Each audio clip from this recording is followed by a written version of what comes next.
Okay, time to talk about Blade Runner and its sequel, Blade Runner 2049. Now, there's nothing that I can really say about this movie that hasn't been said already by a whole bunch of better reviewers than me, so what I'm instead going to do, instead of tackling major points of the movie first, is to tell you my history with the movie, then tackle some, but not all, of the main points so you can understand my view point, and then I'll be discussing the sequel. But my one sentence explanation for this movie is I do like the movie as I own the 5 disc collector's set, but I don't think I'm ever going to be one of those people who says, oh my god, best movie ever. But it's a good movie. So, getting into my history with it. I was first introduced to this movie not too long after the final cut became available on home video. My dad, who apparently is a real big fan of the movie, though he's never gotten into his history with the movie that much, he did mention in like 1 or 2 sentences that this movie is regarded by a lot of people as the best sci-fi movie ever. He feels that way himself, and that he mentioned that it's had a tough history with home video, but he didn't go into the details. Probably because he doesn't really know all of it. But anyways, he showed me and my brother the final cut. I think this was either during my last year of middle school or first year of high school, so I would have been 13 or 14 when I first saw it, and I was entertained by it, because I'm like, oh, this is in the future, this seems interesting. Oh, kinda robot characters that look and act just like us. No real way to distinguish them unless he happens to catch that particular face amongst thousands, actually millions of people, and it was a darker movie than what I was used to experiencing, although that kind of grossed me out, like when Roy is crushing Tyrol's head and all that stuff, and enjoyable, but I couldn't really appreciate stuff about it because I was too young to really understand that. Plus, I wasn't really familiar with the concept of an art film at the time. I was familiar with the concept of film noir, okay, because my dad had been showing me and my brother tons of film noir movies at that point in our lives. So, this did kind of feel like that, but I couldn't have told you why at the time.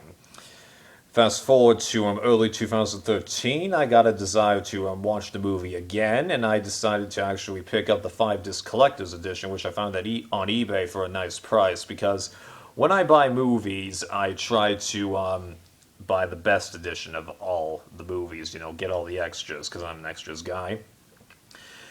And I believe I watched it one time not too long after I got it, and then I watched it another time in I don't know, 2018, something like that. And I enjoyed watching the film again, because I always watch the final cut. And,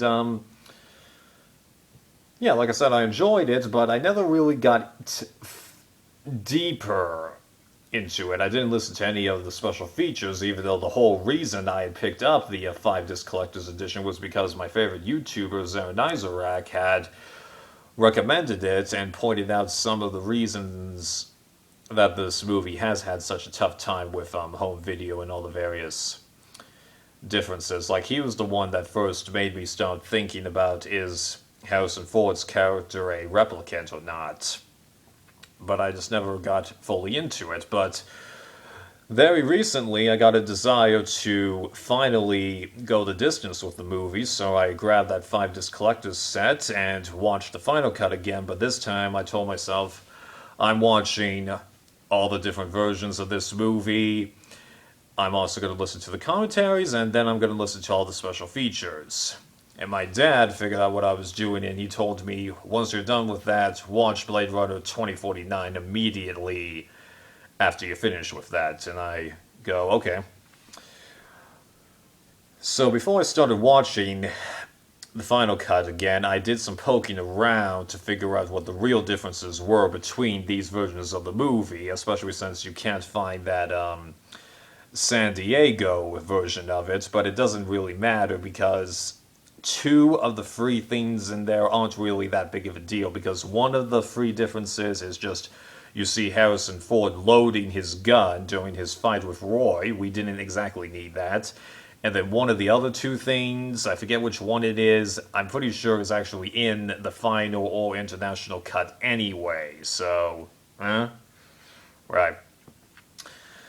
So I did some poking around and I came to realize that even though there's 5 versions of the movie, really it's only 3, because the international cut is the exact same as the theatrical cut, just has 20 seconds-ish more violence, and during Ridley Scott's introduction, you see exactly where those free extended bits are in the movie anyway, and they're all in the final cut. And then the director's cut is the exact same in major differences as the final cut. Little shots and effects are different, but that's because Ridley Scott wasn't directly involved with the making of that cut, whereas for the final cut that he was. And Ridley Scott even says in his introduction that there's really no need to watch that cut of the movie. So that made it easier on my side, and even then, I didn't watch any cut besides the final cut all the way through. Technically, I did with the work print, but that was with the commentary track, and it's really nice to see how all the people on all of those commentary tracks, Ridley Scott's commentary track, the producers' commentary track, the art designers' commentary track, and that film noir writer, all of those guys are really excellent when it comes to delivering those commentaries, because like you feel just how passionate they are about this movie and how many people's names they're able to remember, explain behind the scenes stuff, and just whoa. And they're doing this a quarter of a century after the fact. Whew. That's impressive.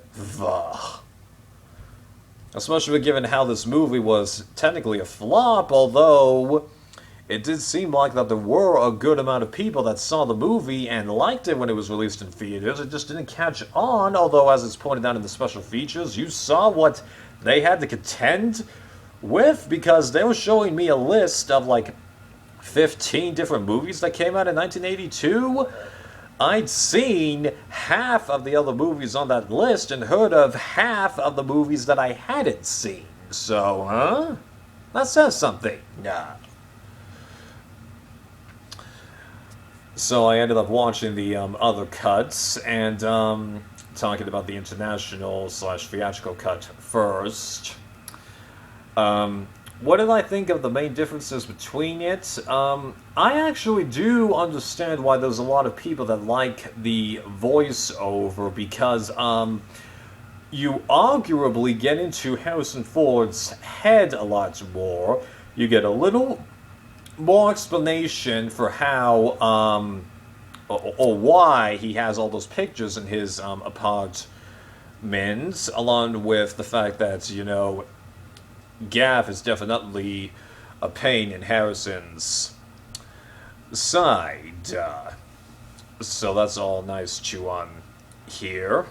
And it does remind me of the other film noir movies that I saw, because I think it's called The Maltese Falcon or something like that, where you have the detective Sam Spade trying to find the guy who killed his partner, and Peter Lorre is one of the bad guys.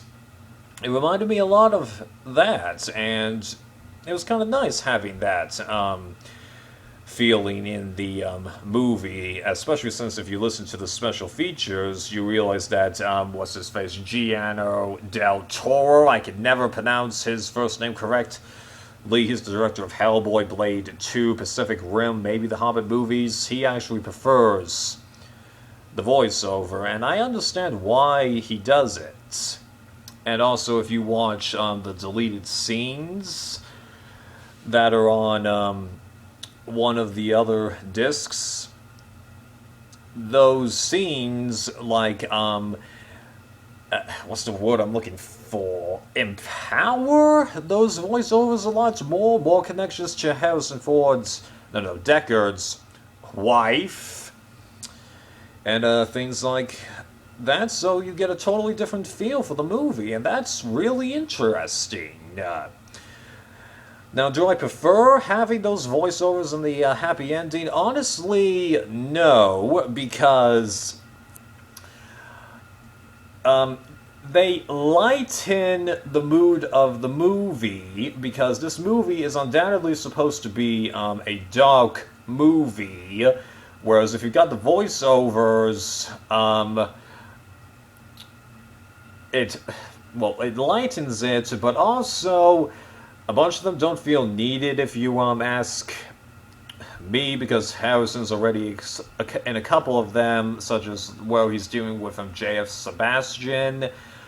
Ford's explaining something that has already happened on screen, and then it raises questions of, how did you learn about this? Or how did you know to go there at this time? Now, granted, the final cut has the same problem, okay? There is no cut of this movie that has everything flow in terms of Deckard getting from point A to point B perfectly. There is no cut that does that, but I just feel like I should point that out.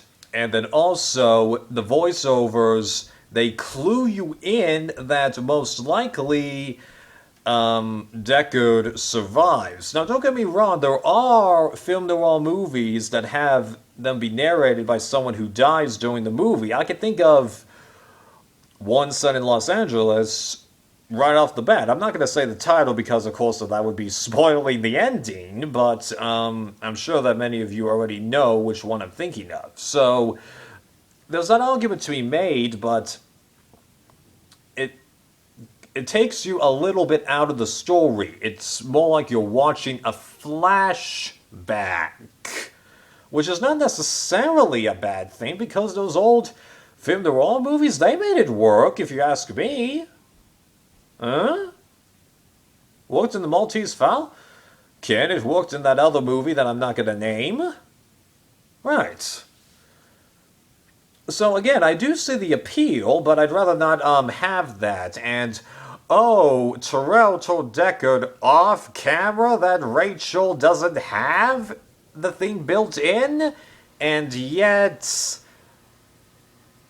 he tells Roy that he can't help him or any of the other Nexus Sixes. Now, of course, okay, a replicant is programmed with this stuff, so in theory, could you do it? Yeah, but all of a sudden, with no build-up? And then also, if you listen to those deleted scenes where, at the end, where you see the alternate takes of the happy ending, where Deckard and Rachel are actually having a tender moment where they're discussing Deckard's former wife, that seems really out of character for Deckard, because, you're perfectly comfortable talking about your wife? You should be at least a little annoyed about it. And it's trying to suggest that there's real feelings built up between them, but we never get into Rachel's head during the movie, and Harrison Ford's feelings, they kind of come out of nowhere. Now, of course, in real life, feelings for another person can come up randomly a lot. I would know. That's what happened to me in both of my crushes, so far. But for a movie, typically there needs to be something, and I don't think that there is something. And that tender moment at the end contradicts the feeling when Deckard initiates the love scene between him and Rachel, because that scene isn't supposed to be tender. Ridley Scott admits it's supposed to feel awkward, harsh, the exact opposite of what it should be, especially since he points out that in his movies, he doesn't like having that many love scenes, because most of the time he's like, why do we actually need to see this? It's superfluous. So I just feel like that's a little bit of contradiction there, and the deleted scenes where it turns out the guy who gets shot at the beginning of the movie is actually still alive. I'm definitely glad that they removed it, because we didn't need that subplot.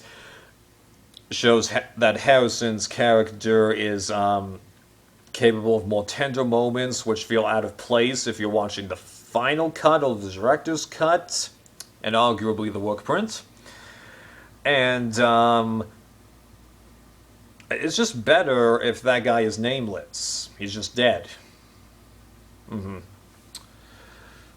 Although, in the work print, the voiceover that Harrison does there after Roy dies, that is definitely better than what he did in the theatrical/international cut. I do agree that it's better without the voiceover, but that particular voiceover is definitely better in my mind. And that's really all I've got to say about the work print, because, it's just an unfinished thing that's caught between the two other groups of versions of the movie, because it doesn't have all of the explanatory voiceovers that Harrison gives, doesn't have the happy ending, but it also doesn't have the unicorn dream, which is something that I also have a little bit of contention with, because I know why it's there, because that's the main point of evidence that people will use to suggest that Deckard is a replicant. I fully understand that, but I can't help but feel like it somewhat hurts the ending a little bit, because if the dream is meant to indicate that Deckard is a replicant, thus explaining why the thing that Gaff leaves in front of his apartment at the end of the movie is shaped in a unicorn, then why is Harrison's nod only as he's crumpling it in his hand? Because what I'm getting at is, if we're supposed to think that Deckard is a replicant, wouldn't it make more sense for him to pick up the unicorn, have him raise his eyes, which he pretty much is doing in all cuts of the movie, and then nod then? Because if he does it in that order, that doesn't mean he's nodding because, oh yeah, Gaff's been here and he's going to be coming after us. That means he's nodding because, oh, I'm a replicant. I just want to point out that little bit of contention there. And I know that doesn't totally make that much sense, because as I've said, I prefer the final cut over the international/theatrical cut, and yet I'm complaining about the main thing that they added while praising the main thing that they get rid of. Huh? It's kind of odd. Yeah. But, Ridley Scott has stated in the special features, and I believe he says it in the director's commentary too, that he believes that Deckard is a replicant. And moving on to that topic, do I think that he's a replicant?